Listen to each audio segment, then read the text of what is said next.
Good evening. We begin tonight in Hawaii, where a state of emergency has been declared in the wake of a devastating wildfire. The ferocity of the flames has driven residents to extraordinary measures, as some have leaped into the ocean to escape the advancing inferno. This massive firestorm has been fueled by the distant fury of a hurricane wreaking havoc on both Maui and the Big Island. Homes have been engulfed, forcing hundreds to evacuate their properties, and the flames have shown no mercy, leaving much of a beloved tourist town in ruins. In the midst of this chaos, the Coast Guard has played a crucial role executing daring water rescues for those who sought refuge in the sea. Our dedicated team is on the ground in Hawaii. Let's turn to Alfred Asenas for the report. Alfred.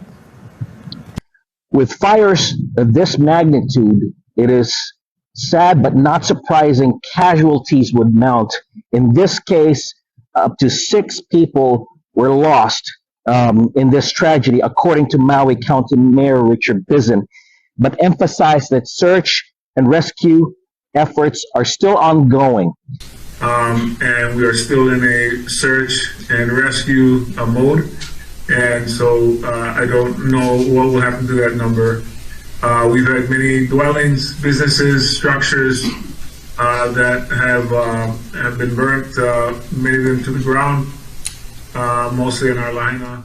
Meanwhile, up to 20 people have been hospitalized because of serious injuries related to the fires, and the medical facilities are continuing to support, but there are concerns that they could also be strained of resources. We wanted to make an update or correction from our written report yesterday about the 12 people that had to jump into the water off of Lahaina. There were actually 14 people, 2 of them children, who thankfully were reunited later with their families. So the Coast Guard rescued these people who reportedly jumped into the water to escape the growing flames and intoxicating fumes that was already engulfing the historic city of Lahaina, an oceanside town with a lot of history, which used to be the hub for the whaling industry and at some point was the capital of the Kingdom of Hawaii back in the 19th century.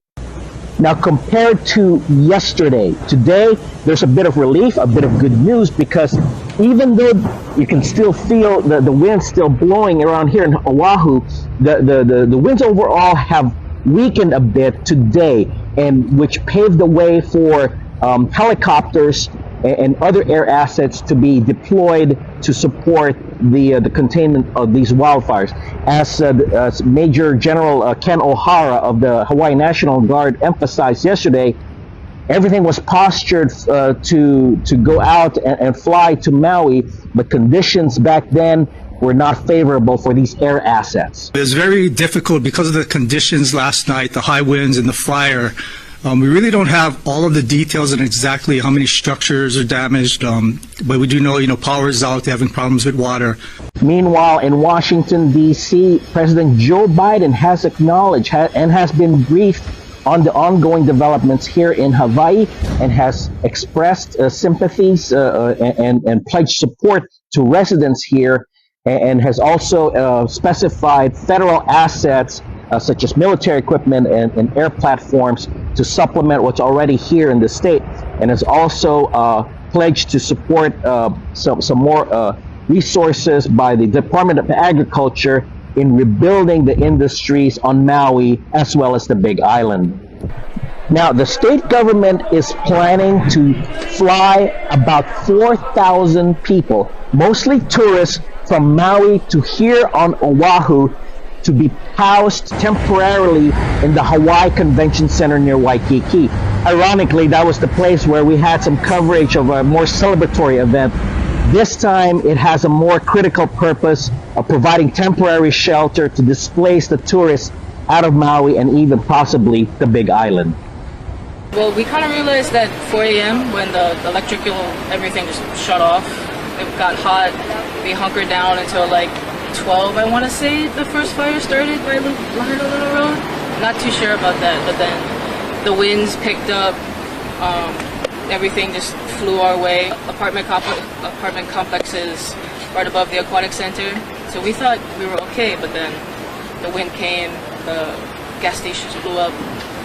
Everything caught fire by the brush, and then we just had to evacuate. The gas station. During a press conference, Lieutenant Governor Sylvia Luke acknowledged that she and her staff were completely caught off guard by the size and the impact of these fires that have been prevailing on the eastern part of the state. When we are preparing for the hurricane, we expect rain. Sometimes we expect floods. We never anticipated in this state that a hurricane, which did not make impact on our islands, will cause this type of wildfires. Wildfires that wiped out communities, wildfires that wiped out businesses, wildfires that destroyed homes. We are learning. Anytime there's a disaster, anytime there's things like this that happen to our community, that shake our community, it's the community and it's our families and it's our people, it's our ohana that help each other. And this is a time we need help. We need to stand together. We need to be brave for each other. But at the same time, it's just with sadness and so we are just struck by the devastation felt in Maui. Already dubbed as Hawaii's worst natural disaster since Hurricane Iniki that slammed the Garden Isle of Kauai in September 1992, the battle to contain these wildfires is still far from over, and the road to recovery and reconstruction is yet to begin. Reporting from Honolulu, Hawaii, I'm Alfred Asenas, Eagle News. We live in extraordinary times.